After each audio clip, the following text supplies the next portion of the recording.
हा शब्द आणि डॉक्टर गुरु हा खूप जवळजवळचा संबंध आहे.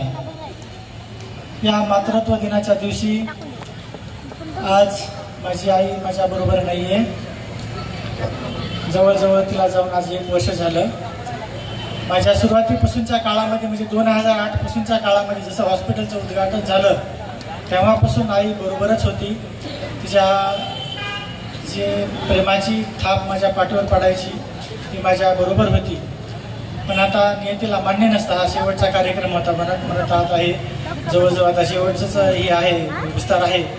पण त्या कार्यक्रमाला ती आज आपल्याबरोबर नाही. तरी मी तिला माझ्या मनापासून भावपूर्ण श्रद्धांजली वाहतो. जरी ती माझ्याबरोबर नसली तरी तिचं प्रेम, तिची शिकवण, तिचे संस्कार आजही मी घेऊन माझ्या जीवनभर घेऊन माझ्या ती शिदोरी बरोबर घेऊन मी तिला क्षणोक्षणी आठवत आहे. तर आजच्या या कार्यक्रमाचे अध्यक्ष माननीय ज्येष्ठ समाजसेवक नंदकिशोरजी मुंदडा, तसेच या कार्यक्रमाचे उद्घाटक माझे गुरुवर्य डॉक्टर गणेशजी शिंदे सर, आदरणीय व्यासपीठावर सर्व जमलेली मान्यवर मंडळी, या कार्यक्रमासाठी उपस्थित असलेली आपल्याला आशीर्वाद देण्यासाठी उपस्थित असलेली संत महंत मंडळी, सर्व वडीलधारी मंडळी, गुरुजन वर्ग, माझा सर्व हॉस्पिटलचा स्टाफ, डॉक्टर सहकारी मित्र, जमलेल्या बंधू आणि भगिनींनो. तसं पावसाअभावी पाऊस जरा आहे, वातावरण खराब आहे. आपल्याला आणखीन ऑलरेडी 2 तास एक्सटेंड झालेला आहे कार्यक्रम. त्याच्यामुळे मी थोडंसं कमी बोलतो. थोडक्यात सांगतो. म्हणजे आता शॉर्टमध्ये सांगायचं म्हटलं तर आपलं हॉस्पिटलचं उद्घाटन सुरुवात 2008 रोजी झाली होती. हे करत असताना अंबेजोगाई शहरामध्ये बऱ्याच सगळं ऑपरेशन होत होते, पण काही गोष्टी होत नव्हत्या अंबेजोगाई शहरामध्ये. कारण त्या थोड्याशा सायंटिफिकली बेसिकच्या असतात आणि महागडे असतात. पण आपण महाग आहे म्हणून गप्प बसलो नाही, तर लोन घेऊन कर्ज काढून का होईना, कर्जही मिळत नव्हतं तर काही सहकारी मित्र माझे बजरंग गवळी सर यांच्या नावाने कर्ज म्हणून का होईना प्लॉट घेतला. आनंद जाधव सारखे मला मित्र लागले, त्यांनी मला प्लॉट खूप कमी किमतीमध्ये दिला आणि प्लॉटची रजिस्ट्री झाल्यापासून जवळजवळ 6 महिन्यांनी पैसे दिले मी त्यांना थोडे थोडे. तर हे सगळं असताना आपण या ठिकाणी अद्ययावत अशी सुविधा निर्माण केली, ती म्हणजे नंबर 1 ऑपरेशन थिएटर. असे अद्ययावत असं ऑपरेशन थिएटर त्याही काळामध्ये म्हणजे 2011 साली सुद्धा अद्ययावत ऑपरेशन थिएटर होतं. त्यामध्ये इपॉक्स कोटेड होतं, लागणारी एअरफ्लो असलेलं एच युनिट, असे डिफिब्रिलेटर, व्हेंटिलेटर, असे अद्ययावत असं ऑपरेशन थिएटर अंबेजोगाईच्या प्रायव्हेट सेक्टरमध्ये पहिलं ऑपरेशन थिएटर आपण स्थापन केलं होतं. त्याहीनंतर पुढे हे सगळं चालत असताना माझा इंटरेस्ट होता इन्फर्टिलिटीमध्ये आणि एंडोस्कोपीमध्ये जास्त इंटरेस्ट होता. यामध्येही मी काय केलं की आता अंबेजोगाईच्या ठिकाणी IVF लेवल 2चं टाकणं म्हणजे खूप अवघड होतं. माझ्या आधी लेवल 1चं होतं. लेवल 1वर मी IUI वगैरे करायचो. त्यामध्ये अनेक जोडप्यांना अपत्यप्राप्ती झाली. पण काही पुढे मी म्हटलं की आपण लेवल 2चं करूया.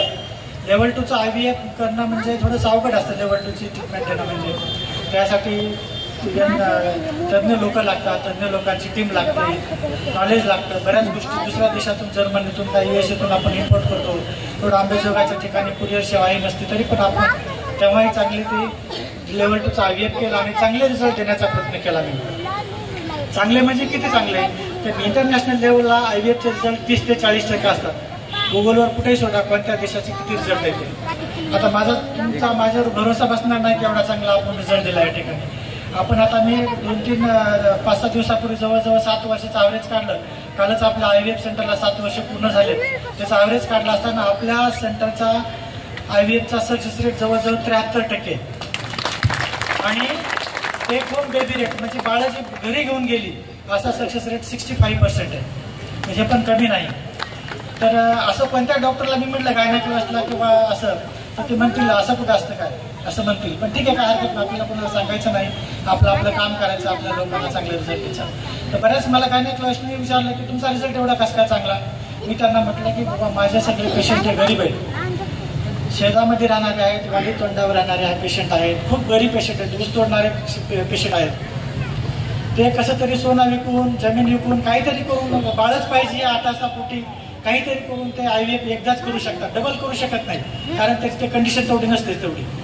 तर त्याच्यामुळं मी ती बहीण आहे, घरची माझी बहीण आहे, माझी खूप जवळची घरातले मेंबर आहे, असं गृहीत धरून मी तिला पहिल्याच IVF मध्ये कसं सक्सेस राहील याचा मी आटोकाट प्रयत्न करत असतो. आणि पैसे कुणी कमी देऊ जास्त देऊ त्याचा विचार करत नाही. बॅचमध्ये IVF करतो सगळ्या पेशंटला, त्याच्यामुळे चांगलं काम केलं तर मला चांगलंच नाव होईल. आतापर्यंत 1-2 काम घेतलं असतं हार्डली 7 वर्षामध्ये. बाकी माझा पब्लिसिटी माझे पेशंटच करतात. त्यांना बाळ आले तर त्या गावातलेच 10-100 लोक विचारतात तुला कुठं बाळ आले.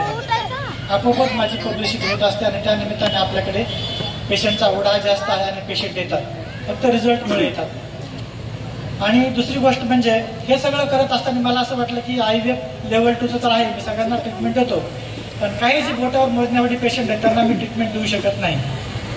फॉर एक्झाम्पल, काही बायकांची पिशवी एवढी कमकुवत असते, बाळ किती चांगलं बनलं तरी पिशवी ठेवल्यानंतर पिशवी त्याला दादच देत नाही, बाळाची त्या वाढच होत नाही. फॉर एक्झाम्पल, त्याला ट्युबरक्युलोसिस TB सारखा आजार झालेला असेल गर्भाशयाला, किंवा एंडोमेट्रियोसिस, अडिनोमायोसिस, काही इन्फेक्शन इटॉलॉजी असते, काही इन्फेक्शन वेगवेगळ्या प्रकारचे, कधी जन्मातच काही पेशंटला व्यंग असतं, बायोकॉर्नेट युटरस, हायपोप्लास्टिक युटरस, काही नंतर खूप प्रॉब्लेम असतो. असा असतो की MRK सिंड्रोम त्यांना गर्भाची पिशवीच नसते पण त्यांना आई व्हायचं असतं. मग ते आई बनू तर शकत नाही पण आई व्हायचं असतं, मग काय करायचं? मग ते सोडून द्यायचं का? नाही, मी म्हटलं तसं नाही. आपण ज्या बोटावर मोजण्यावड्याच्या लोकांना त्यांना पण बाळ राहत नाही, त्यांना पण बाळ द्यायचंच. मग मी काय केलं की इकडे आपल्या मराठवाड्यामध्ये कुठेही सरोगसी सेंटर नाही है ना, लातूर जिल्ह्यात नाही, बीड जिल्ह्यात तर पहिलंच आहे आपलं. एवढं असताना जोखमीची प्रक्रिया खूप अवघड आहे, गुंतागुंतीचं, मेडिकल लिगली पण खूप महत्वाचं आहे. तरी मग आपल्या आता अंबेजोगाई डिस्ट्रीब्युशन सेंटरमध्येच आणखी त्याचं विस्तारीकरण होऊन त्या ठिकाणी डॉक्टर गुरव यांच्यामध्ये खूप देवच तुमची सेवा करण्यासाठी या योगेश्वरी नगरीमध्ये किंवा अंबाजोगाईमध्ये उपस्थित झालेले आहेत. तुम्ही आम्ही सगळ्यांनी या महात्म्याचा, जे सर म्हणले ना रसायन आहे काहीतरी, हे रसायन सर एवढा जरी आमचा गड्यांनो राजा किरे झाला आणि कृष्ण सिंहासनी बैसला, बघा एवढा जरी मोठेपणाला आमचे गुरु सर गेलेले आहेत ना, तरी एवढं बारकाईनं लक्ष असतं.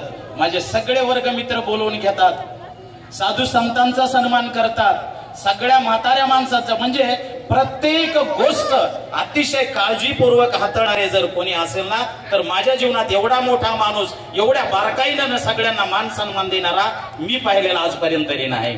म्हणून माझी तुम्हाला एकदा विनंती आहे आणि माझे गुरु असणारे सद्गुरू एकनाथ बाबांच्या चरणी अशी विनंती आहे की महाराष्ट्र, आंध्र प्रदेश नव टोटल भारतामध्ये, आता परदेशातली उल्लेख केला त्यांनी, परदेशातून तेवढं ते ज्ञान, त्यांचा रेशो कमी आहे खूप आणि आपला रेशो खूप जास्त आहे. मला एवढंच म्हणायचंय की गुरुवर्य बाबा आणि भगवान पांडुरंग परमात्मा माझ्या या मित्राला आणि त्यांच्या सर्व टीमला असं यश दे की जगाने फक्त आणि योगेश्वरी मॅटर्निटी याच हॉस्पिटलकडे पाहावं आणि गुरव डॉक्टरचा विकास तेवढा व्हावा, अशी मी सद्गुरू एकनाथ बाबांच्या चरणी प्रार्थना करतो आणि माझे 2 शब्द संपवतो. खरं तर